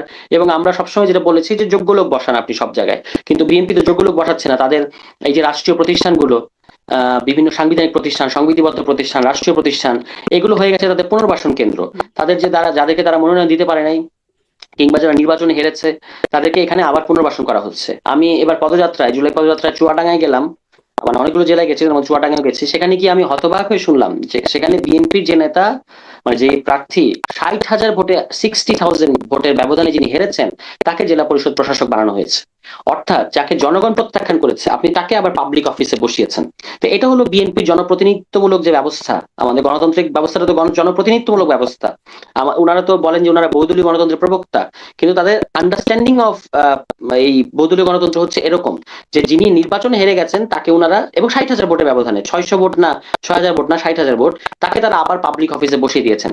তো তারা সম্ভবত মনে করেন যে এগুলো তাদের দলীয় সম্পত্তি কিংবা পুনর্বাসন কেন্দ্র, তা এখানে তারা বসাচ্ছেন, এবং যাকে মনোনয়ন সামনে দিতে আসলে পারেন নাই। রাষ্ট্রপতির নিয়োগ আছে, একটু একটু কয়েকটা জায়গায় সুনির্দিষ্টভাবে আসি। রাষ্ট্রপতির নিয়োগের তফসিল ঘোষিত হয়েছে, নির্বাচনের তফসিল ঘোষিত হয়েছে, নির্বাচন কমিশন ঘোষণা করেছে। ডক্টর ইউনূসের নামও শোনা যাচ্ছে, আর মির্জা ফখরুল ইসলামের নামও শোনা যাচ্ছে খুব জোরে সোরে, আরো হয়তো কিছু কিছু নাম আছে। আপনাদের কোনো প্রেফারেন্স আছে? দেখুন, আমি একটা একেবারেই ব্যক্তিগত মতামত দিই, এটার সাথে আমার দলের কোনো সম্পর্ক নাই, মানে এটা নিয়ে আমাদের দলীয় ফোরামে কোনো আলোচনা হয় নাই। কিন্তু রাজনীতি করার বাইরে একজন অবজারভার হিসেবে আহ এটা আমার মন্তব্য। বিএনপি যদি একটা পরিণত কিংবা ম্যাচিউর দল হতো, তাহলে তারা ডক্টর মোহাম্মদ ইউনূসকে রাষ্ট্রপতি বানাতো। কিন্তু বিএনপির সেই রাজনৈতিক প্রজ্ঞা নাই। কারণ হচ্ছে, আমি কেন এটা বললাম, এই মুহূর্তে ইন্টারন্যাশনাল যে সিনারিও সারা পৃথিবীতে, এটা ডিল করার মতো একজন মাত্র ব্যক্তি বাংলাদেশে আছেন, যিনি হচ্ছেন ডক্টর মোহাম্মদ ইউনূস। ঠিক আছে, এমনকি খলিলও তার কাছে, রজার খলিল যাকে বলা হচ্ছে পররাষ্ট্রমন্ত্রী, তিনিও তার ধারে কাছেও ঘেঁষতে পারবেন না। তো কিন্তু যে ধরনের চ্যালেঞ্জ গুলো বিএনপি কে ফেস করতে হচ্ছে এবং হবে, যে ধরনের জটিল ভূরাজনৈতিক পরিস্থিতি তৈরি হয়েছে এবং হবে, সেগুলো মোকাবেলা করার জন্য বিএনপিতে তো আমি একটা লোক ডক্টর দেখি মোহাম্মদ না, ইউনূস কি এমন একটা লোক। মানে চ্যালেঞ্জ মোকাবেলা করার নজির স্থাপন করেছেন যে তাকেই, তিনিই একমাত্র choice? অনেক সময় বলে না যে চেহারাই কাফি, হুম। আমরা কিন্তু এটা বলি আর কি, চেহারাই কাফি মানে চেহারাই যথেষ্ট। তো তার সেই আন্তর্জাতিক এক্সপোজার এবং আন্তর্জাতিক মানে ক্যালিবার, গ্রহণযোগ্যতা আছে, যেটা বিএনপি সরকারের জন্য যেটা একটা আমার বিরাট প্রশ্ন অ্যাসেট হচ্ছে, হতে পারত। গ্রহণযোগ্যতা দিয়ে কি করলেন তিনি? তার হাতেও তো একটা সময়, 18 মাসের একটা সময় ছিল। অনেক আন্তর্জাতিক কিছু করেছেন। গ্রহণযোগ্যতা দিয়ে ভারতের সাথে সম্পর্ক, সে জায়গাটাও মানে খুব কিছু হলো না। শেখ হাসিনাকে বন্ধ করা গেল না তার ভারতের সাথে বক্তব্য। সম্পর্ক, ধরেন মার্কিন চুক্তিটাও করে নিতে হলো, এবং সেটি আমার অনুষ্ঠানে বলছিলেন এবি পার্টির সাধারণ সম্পাদক ব্যারিস্টার ফুয়াদ, তিনি বলছিলেন যে নির্বাচনকে রেকগনিশন পাবার জন্য এই চুক্তি করার কোনো বিকল্প ছিল না, ফলে এই বিকল্পহীনভাবে চুক্তিটাও করে নিতে হলো। মানে এরকম আসলে কি এমন গুরুত্বপূর্ণ বা ভালো নজির স্থাপন করে গেছেন যার কারণে তাকে চেহারায় কাফি মনে হচ্ছে? অনেক কিছু করেছেন 18 মাসে। মানে অ্যাপার্ট ফ্রম ফায়ার ফাইটিং, যে ধরনের একটা ধ্বংসস্তূপে পরিণত হয়েছিল, এই ফায়ার ফাইটিং তো করেছেনই। প্রায় সমস্ত থানা ধ্বংসস্তূপে পরিণত হয়েছিল, সেগুলোকে রিস্টোর করা দ্রুততম সময়ের মধ্যে। ধরেন এই যে বিএনপি সরকারকে দেখতে পাচ্ছেন না, এই বিএনপি সরকার যদি ক্ষমতায় বসতো 5 আগস্টের পর, তারা 5 বছরই থানাগুলোকে রিস্টোর করতে পারতো না, কারণ তারা যে ক্যাপাসিটি দেখাচ্ছে। কিন্তু এই দুর্বল সরকার শুধুমাত্র প্রধান মানে ইউনূস সাহেবের ওই ব্যক্তিত্বের ভারেই এই কাজগুলো করতে পেরেছে। এর মধ্যে তারা অনেকগুলো সংস্কার প্রস্তাব দিয়ে গেছে, তারা গণভোট আয়োজন করেছে, এবং সবচেয়ে মোস্ট ইম্পর্টেন্টলি একটা আসে নাই, সেটা তো বিএনপি সমস্যা, সেটা তো গণভোটও কাজে আসে নাই, কিছুই তো সেটা তো বিএনপি সমস্যা, সেটা প্রধান উপদেষ্টা বা আমি তো ইউনূস নিয়ে কথা বলছি, এটা তো ইউনূসের সমস্যা না। ইউনূস তো সাকসেসফুলি গণভোট দিয়ে গেছেন, এবং তিনি তো পাওয়ার ট্রানজিশন, যেটা সবচেয়ে ইম্পর্টেন্ট, যেটাকে আসলে বিএনপি বলে অন্তহীন প্রতারণার দলিল, তারা আসলে অন্তর্বর্তী সরকার প্রতারণা করেছেন। ইউনূস বলেছিলেন ঠিক যতটুকু সম্মতি হবে ততটুকুই ভিতরেই হবে আসলে, এই সেটার উপরেই হবে জুলাই সনদ, বা সেটার উপরেই গণভোটের আয়োজনটা হবে। কিন্তু তার বাইরে অনেক কিছু আছে যেটা আসলে সম্মতি হয় না, সব দল যতটুকু সম্মত হবে তার বাইরে অনেক কিছু আছে, ফলে প্রতারণা বলছে না। এটা তো ধরেন জুলাই সনদ তো আমার মাথায় স্ক্যান করার মতো, মানে আমি জানি অক্ষরে অক্ষরে কোথায় কোথায় কি আছে। ফলে বিএনপির এই কথাগুলো যখন শুনি, তখন আমি কি রিয়াকশন দিব আমি বুঝতে পারি না। মূলত বিএনপির এই বক্তব্যগুলো প্রতারণামূলক বক্তব্য, কিন্তু সেটা কিন্তু একটা ডিফারেন্ট আলোচনা।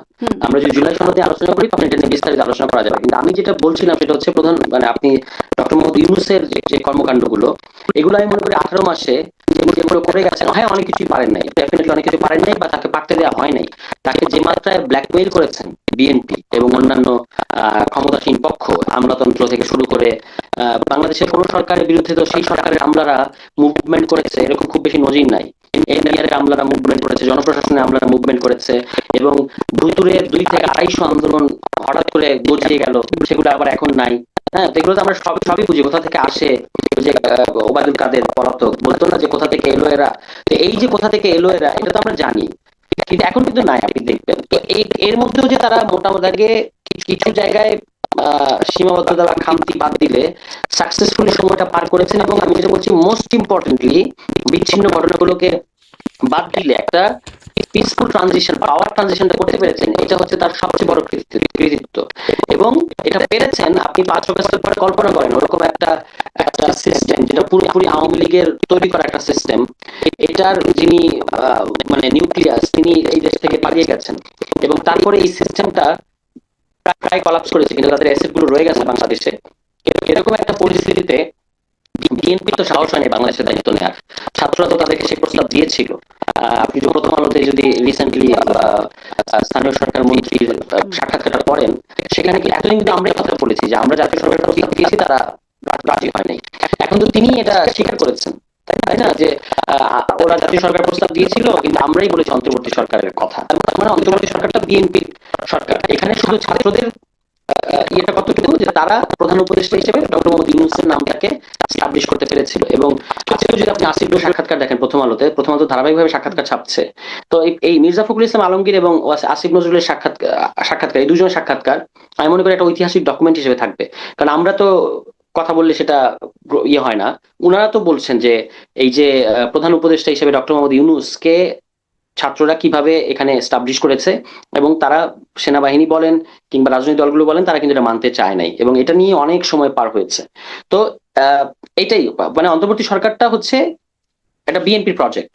হ্যাঁ, ছাত্ররা এখানে ছিল এবং আপনার যেটা আমি যে কারণে আমি বলছিলাম যে এই 5 তারিখের পরে এই ওইরকম একটা ভঙ্গুর অর্থনীতি, ওরকম একটা ভঙ্গুর আইন শৃঙ্খলা পরিস্থিতি, ওরকম একটা ভঙ্গুর দেশ, এটার দায়িত্ব তো জনাব তারেক রহমান কিংবা বিএনপি নিতে চায় নাই। বিএনপি তো এই যে 1.5 বছরে তাদেরকে যে মোটামুটি একটা গোছানো জায়গায় দিয়ে গেল, এই রাষ্ট্রই চালাতে পারছে না। এই সমস্ত কারণে আমি বলছি, আমরা তো রাষ্ট্রপতি প্রসঙ্গে ছিলাম, যে বিএনপি যদি একটা প্রজ্ঞাবান দল হতো তাহলে তারা তাকেই বেছে নিত, কিন্তু তারা সেটা করবে না। করবে না কেন? কারণ তাদের দলের মধ্যে তৃণমূলে যেমন খাই খাই আছে, যেটা তাদের দলের এমপি স্বীকার করছেন, আবার তাদের দলের উচ্চ পর্যায়ে কে মহাসচিব হবেন, কে শেষ বয়সে রাষ্ট্রপতি হবেন, এগুলো নিয়েও প্রতিযোগিতা আছে, কে আপনারা কি কোনো স্পিকারটা আভাস হবেন। পেয়েছেন যে আপনার তো মানে আপনি বলছেন যে বিএনপি ম্যাচিউরড হলে ডক্টর ইউনূসকে রাষ্ট্রপতি বানাতে হবে, এখন বিএনপি সেই ম্যাচিউরিটি আছে বলে আপনার মনে হচ্ছে কিনা? আর আপনার কাছে কি মনে না, হয় নাই। কোনো মানে আপনার কাছে কোনো ধারণা পেয়েছেন কিনা বা আলোচনা শুনেছেন কিনা কে হবেন রাষ্ট্রপতি? না, আমরা যতটুকু বুঝতে পারছি মির্জা ফখরুল ইসলাম আলমগীর তিনি রাষ্ট্রপতি হবেন। এবং এটা আমি কিন্তু তাকে মনে করছি না যে তিনি অযোগ্য বা এরকম কিছু, এটা আমার বলার উদ্দেশ্য ছিল না। হুম। সেটা যেন আমার ভুল ভুল বোঝাবুঝি না হয়। আমি তাকে অত্যন্ত রেসপেক্ট করি, তিনি একজন ডিসেন্ট পলিটিশিয়ান, বর্ষিয়ান রাজনীতিবিদ। তিনি এটা ডিজার্ভ করেন না, প্রশ্নটা সেটা না। কিন্তু তিনি বিএনপির কিন্তু একটা দেখবেন কিছু রোগ আছে, আমরা বলি খাসলত। বিএনপি খাসলতটা হচ্ছে তারা দেখবেন দুটো কিছু কিছু, ওই যে বলে না যে সে পুরুষ মানুষ কোন জায়গায় আটকায়, নারী কোথায় আটকায়, এরকম বিভিন্ন কথা আছে না। বিএনপি কোথায় আটকায় এটা আপনাকে চিন্তা করতে হবে। বিএনপি আটকায় রাষ্ট্রপতি এবং সেনা প্রধান বসানোর ক্ষেত্রে ঐতিহাসিকভাবে। তারা দেখবেন যে আব্দুস সাত্তার সাহেবকে, একজন 80 বছরের বৃদ্ধ, তাকে রাষ্ট্রপতি বানানোর জন্য আপনার উপরাষ্ট্রপতি পদ থেকে তিনি যেন রাষ্ট্রপতি হতে পারেন সেজন্য সংবিধান সংশোধন করেছেন। আপনি একবার চিন্তা করে দেখেন দি অ্যামাউন্ট অফ মানে স্টুপিডিটি, যে একজন 80 ও 80+ বয়সের একজন মানুষ, যিনি উপরাষ্ট্রপতি, মানে অর্থাৎ যখন জিয়াউর রহমান সাহেব যখন শহীদ হলেন, তখন তো রাষ্ট্রপতি পদটা তার মানে খালি হলো, এখন সেখানে নির্বাচন দিতে হবে। বিএনপির ভেতরে একাংশ এবং সেনাবাহিনীরও একটা অংশ, তারা চান নাই যে শহীদ প্রেসিডেন্টের স্ত্রী তিনি এসে এই জায়গাটা গ্রহণ করুক। কিন্তু ওই যে 40 দিনের একটা ব্যাপার আছে বাঙালি বধুর, এই সুযোগে তারা হচ্ছে আপনার আব্দুস সাত্তার, যিনি তখন উপরাষ্ট্রপতি ছিলেন, এবং বাংলাদেশের সংবিধানে উপরাষ্ট্রপতি পদে থেকে আপনি রাষ্ট্রপতি নির্বাচন করতে পারবেন না, কোনো বিধান ছিল না, কিন্তু তিনি যেন পারেন এবং বেগম খালেদা জিয়াকে যেন আটকানো যায়, সেই জন্য একটা সংবিধান সংশোধনী করেছে বাংলাদেশের 6th অ্যামেন্ডমেন্ট। এই হলো 80 তাদের বছরের বৃদ্ধের কথা আন্ডারস্ট্যান্ডিং অফ বলছেন, এখন পলিটিক্স। 86 বছরের বৃদ্ধ বা আরো বেশি হয়তো হয়ে যাবেন ডক্টর ইউনূস। আমি বলি মানে এইটা হলো তাদের বৃদ্ধ understanding of politics and constitution, যে এই একজন ব্যক্তিকে এটা এক জায়গায় বসানোর জন্য তারা সংবিধান সংশোধন করে ফেলেছে। আর এখন যখন আমরা গণ অভ্যুত্থানে পরে বললাম যে সংবিধান পরিবর্তন করা দরকার, তখন তারা এটাতে দেখবে একেবারে ছ্যাঁত করে উঠলো যে না, করা যাবে না ইত্যাদি। তো এই যে রাষ্ট্রপতির এটা একটা, তারপর বি চৌধুরী যিনি দলের প্রতিষ্ঠাতা মহাসচিব, তাকে তো আপনি দেখেছেন, আপনার মনে আছে যে কিভাবে প্রায় অপমান করে বাধ্য হয়ে তাকে রাষ্ট্রপতি পদ থেকে ইস্তফা দিতে হয়েছিল। কারণ হচ্ছে তিনি দলীয় সিদ্ধান্ত, তখন ওই যে শহীদ প্রেসিডেন্ট জিয়াউর রহমানকে শহীদ কথাটা ব্যবহার করেন নাই কোনো একটা বাণীতে কিংবা কিছু একটাতে, তখন দল চাপ দিয়ে তাকে আপনার রাষ্ট্রপতি পদ থেকে সরিয়ে দিল। এরপর তারা ইয়াজউদ্দিন সাহেবকে রাষ্ট্রপতি বানালো, সেই ইয়াজউদ্দিন সাহেবই 111-এর কারিগর। ঠিক আছে, তারপরে হচ্ছে এখন কাকে দেবে এগুলো নিয়ে বিএনপির মধ্যে টেনশন আছে, মানে ভেতরে ভেতরে যে দলের লোক দিলে আবার এই ধরনের সমস্যা, দলের লোক দিলে এখানে তাদের কি যে আচ্ছা সমস্যা ধরেন শেষ করেন, হ্যাঁ শেষ করেন, শেষ করেন। দলের একজন ব্যক্তিত্ব সম্পন্ন বড় নেতাকে রাষ্ট্রপতি বিএনপি বানাতে চায় না, আবার না বানিয়ে উপায় নাই। কেন বানাতে চায় না? কারণ তার তো দলে অনুসারী আছে, তো তিনি